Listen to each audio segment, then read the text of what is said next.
नमस्कार, मैं कमलेश कबीर आपका एक बार फिर स्वागत करता हूं इस नए एपिसोड में। आज के इस एपिसोड में हम बात करने वाले हैं महाराष्ट्र की राजनीति की। महाराष्ट्र में इस वक्त एक ऐसी पार्टी जिसका महाराष्ट्र की राजनीति में ही नहीं, महाराष्ट्र की संस्कृति में या हम कहें कि कल्चर में भी बहुत बड़ा रोल हो, और वो पार्टी 5 साल के भीतर जिसको कहें कि हाशिए पर खड़ी हो जाए, और वो पार्टी है शिवसेना। शिवसेना को लेकर हम जो है वो लगातार महाराष्ट्र के विधानसभा चुनाव से ही नहीं, इससे पहले लोकसभा चुनाव में भी हमने बात की। इससे पहले जो है वो एकनाथ शिंदे जब मुख्यमंत्री बने तब भी हम इसकी बात करते थे। तो लगातार जो है वो राजनीति सुर्खियों में रही है, और जिस तरीके से रही है उसको अगर हम समझें तो पहले हम बात करते हैं बाला साहब ठाकरे की। तो बाला साहब ठाकरे, अगर आप उनका पूरा राजनीतिक कैरियर देखोगे तो राजनीतिक दोस्ती और पारिवारिक दोस्ती, इन दोनों को अगर आप देखोगे तो बाला साहब ठाकरे ने दोनों को अलग अलग तरीके से देखा है। या फिर हम कहें कि राजनीति में कोई दोस्त हो ही नहीं सकता, क्योंकि राजनीति महत्वाकांक्षाओं का खेल है। जहां पे आपकी महत्वाकांक्षाएं पूरी होती है, आप उसी तरफ जो है वो चले जाते हैं, फिर इसमें कोई विचारधारा मायने नहीं रखती है। लेकिन 2006 में बाला साहब ठाकरे के निधन के बाद जिस तरीके से उद्धव ठाकरे की जो शिवसेना है वो करवट लेती हुई दिखाई देती है,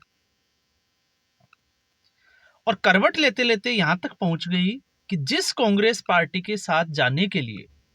बाला साहब ठाकरे जो है वो घोर विरोधी हुआ करते थे, कांग्रेस पार्टी उसके साथ चली गई। अब ऐसी स्थिति में जब अभी महाराष्ट्र का विधानसभा चुनाव हुआ, और सीधे तौर पे कहें कि जो दुर्गति शिवसेना की हुई, उस दुर्गति के बाद में भारतीय राजनीति में या कहें कि महाराष्ट्र की राजनीति में अगर सबसे ज्यादा किसी पार्टी की चर्चा हुई तो वो शिवसेना थी। नहीं कांग्रेस पार्टी की भी नहीं हुई, टूटी एनसीपी भी, लेकिन एनसीपी की भी उतनी चर्चा नहीं हुई जितनी शिवसेना की हुई।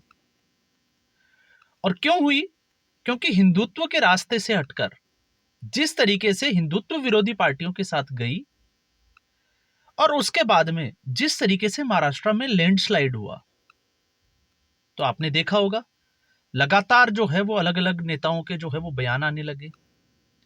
और बयान इस तरीके के आने लगे कि इन सब में बलि का बकरा बनाया गया संजय राउत को। और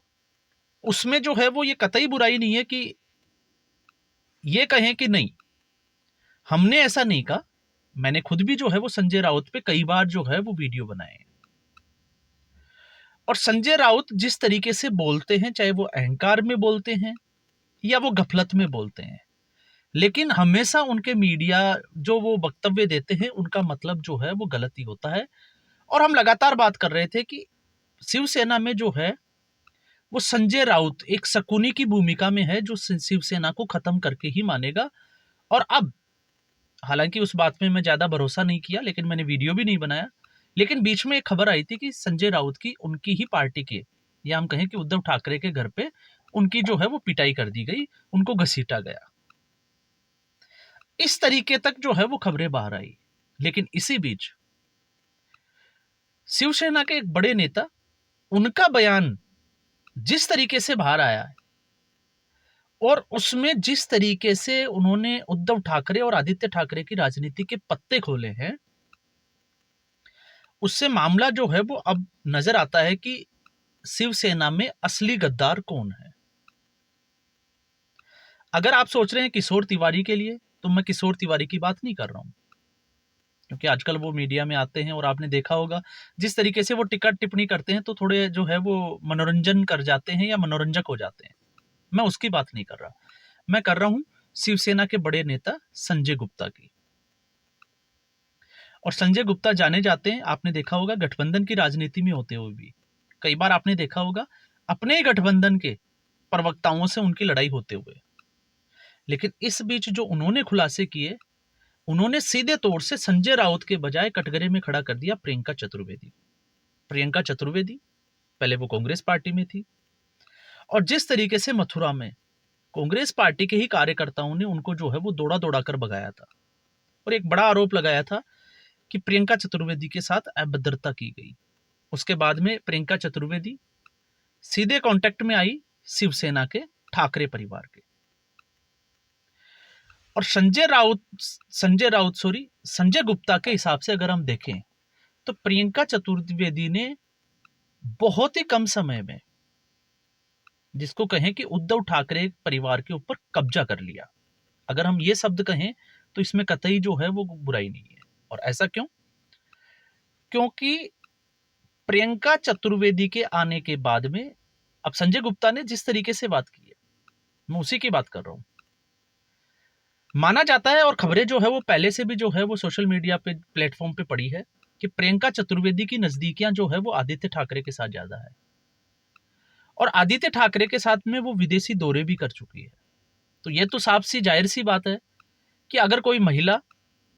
आदित्य ठाकरे के साथ में अगर विदेशों तक वो उसके साथ में जा सकती है घूमने के लिए या किसी भी उसके लिए, तो आप समझ सकते हैं कि उसके रिश्ते जो है वो किस तरीके से। और इसीलिए संजय गुप्ता ने साफ तौर से कहा कि प्रियंका चतुर्वेदी की जो पहुंच है वो शिवसेना में, या हम कहें कि उद्धव ठाकरे के बेड या ठाकरे परिवार के बेडरूम तक है। और उन्होंने सीधे तौर से कहा कि इस हालत के लिए उद्धव ठाकरे से ज्यादा जिम्मेदार है आदित्य ठाकरे,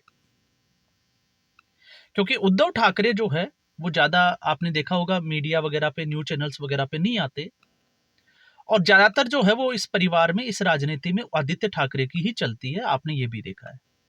और ये कई बार आपने स्टेटमेंट वगैरह में भी आपने जो है वो ये आपको सुनने को मिल जाएगा। तो प्रियंका चतुर्वेदी संजय गुप्ता के हिसाब से जिस तरीके से वो इस पार्टी को चला रही है, और इसमें अहम जो बात आती है निकलकर, उन्होंने जो है वो एक सीधे तरीके से ना कहते हुए एक बात बड़ी जो है वो, जिसको कहें कि रोचक जानकारी दी, कि एक गुलाबी ठंड में जो है वो प्रियंका चतुर्वेदी कहीं गई थी बाहर, और उसके बाद जब वो वापस लौटी तो उसको राज्यसभा का सांसद बना दिया गया शिवसेना की तरफ से। लेकिन आज भी उसकी भाषा और बोली जो है वो कांग्रेस पार्टी की तरह ही है। तो क्या, अगर हम इसको देखें तो क्या ये जो है वो, जिसको हम ये कह सकते हैं कि आदित्य ठाकरे के ऊपर प्रियंका चतुर्वेदी ने कब्जा कर लिया है, उसको हैंग कर लिया है, और इस स्थिति में ठाकरे परिवार जो है वो उससे बाहर ही नहीं निकल पा रहा है। तो इससे जो है, अगर हम संजय राउत को अकेले को कटघरे में खड़ा करते हैं तो मुझे लगता है कि अब जो है वो थोड़ा सा बेईमानी होगी, क्योंकि इतनी चीजें बाहर आने के बाद में। और जहां 2014 और 2019 की बात है, तो 2014 में संजय गुप्ता ने तो साफ तौर से कहा है कि 2014 में भारतीय जनता पार्टी ने सीट शेयरिंग का जो फॉर्मूला था शिवसेना के साथ, उसको स्वीकार नहीं किया था। लेकिन उन्होंने ये भी कहा था कि उस वक्त के समय को समझना पड़ेगा, क्योंकि शिवसेना और भारतीय जनता पार्टी 2000 के बाद में सत्ता में नहीं थी, इसलिए भारतीय जनता पार्टी को किसी भी तरीके से सत्ता में आना था, और यह भारतीय जनता पार्टी का एक सही कदम था। लेकिन उद्धव ठाकरे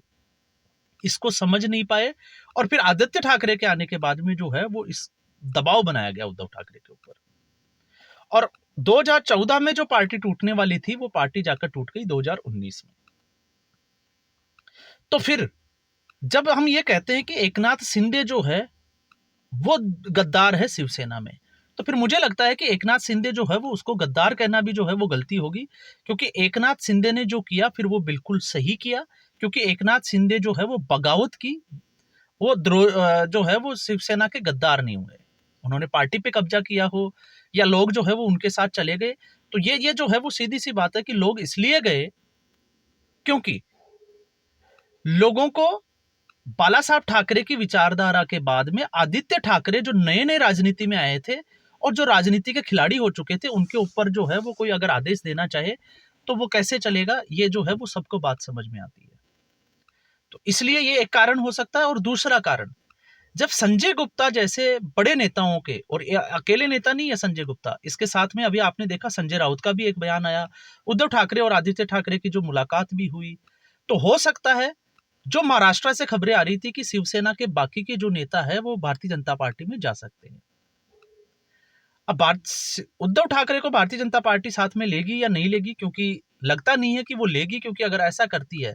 तो फिर एकनाथ शिंदे जो है वो उसको अपमान की तरह ले सकते हैं, तो मुझे नहीं लगता कि ऐसे लेंगे। लेकिन ये जरूर है कि अगर ऐसा होता है तो आने वाले बीएमसी के चुनाव, क्योंकि महाराष्ट्र में विधानसभा चुनाव हो गए, गठबंधन के टूटने की बातें हो गई, एक दूसरे को गालियां देने की, नीचा दिखाने की बातें जो है वो, आरोप मढ़ने की बातें, वो सारी कुछ हो गई। तो अब बचता है कि बीएमसी जिसका बजट कई राज्यों से भी ज्यादा है, तो उसमें जो है वो अपने आप को या बनाए रखने के लिए शिवसेना जो है वो किस हद तक लड़ाई लड़ सकती है, या फिर उसको अपनी इज्जत बचाने के लिए क्या भारतीय जनता पार्टी की जरूरत है, जो कि बीएमसी में मजबूत नजर आती है। तो ये खेल जो है वो यहां से भी समझ में आता है। लेकिन जो प्रियंका चतुर्वेदी के लिए जो मामले उठाए गए, आपने देखा होगा एक बार प्रियंका चतुर्वेदी सुधांशु त्रिवेदी और सुप्रिया सिन्नेत के साथ टीवी डिबेट में भी थी, और जिस तरीके से वो बैकी बैकी बातें की थी और आरोप लगा था कि प्रियंका चतुर्वेदी जो है वो उसमें शराब पीकर बैठी भी थी, और लग भी रहा था कि उन्होंने जो है वो इस तरीके से, हालांकि बाद में स्टेटमेंट आया कि वो थकी हुई थी, लेकिन थके हुए व्यक्ति की स्टेटमेंट जो है वो इस तरीके से नहीं हो सकती। तो फिर राजनीति में प्रियंका चतुर्वेदी ने ठाकरे परिवार का इस्तेमाल किया एक के बाद एक सीढ़ियां चढ़ने के लिए, या हम कहें कि राज्यसभा के टिकट के लिए। तो इसमें भी फिर जो है वो कोई बुराई नहीं है। तो इससे अब आपको यह समझ में आएगा कि शिवसेना में ठाकरे परिवार की इस वक्त राजनीतिक परिपक्वता कितनी मजबूत है और पार्टी पे पकड़ कितनी मजबूत है। और यही एक वजह है कि कांग्रेस से आई हुई प्रियंका चतुर्वेदी ने पार्टी पे नहीं, ठाकरे परिवार पे कब्जा कर लिया, और उसका खामियाजा जो है वो कार्यकर्ता भुगत भी रहा है और कार्यकर्ता को दिख भी रहा है। तो ये महाराष्ट्र की राजनीति में संजय गुप्ता का ये बयान जो है वो राजनीतिक हलचल जो है वो जरूर करेगा, शोर जरूर मचेगा इसके ऊपर, और आने वाले समय में इसके ऊपर जो है वो प्रतिक्रियाएं भी देखने को मिलेगी। अब प्रतिक्रिया ठाकरे परिवार देता है या शिवसेना या फिर दूसरी पार्टियां, ये जो है वो थोड़ा सा देखना रह जाएगा। तो आज के एपिसोड में बस इतना ही। उम्मीद करूंगा वीडियो एपिसोड आपको पसंद आया होगा। वीडियो को लाइक करें, शेयर करें, चैनल जरूर सब्सक्राइब करें। धन्यवाद।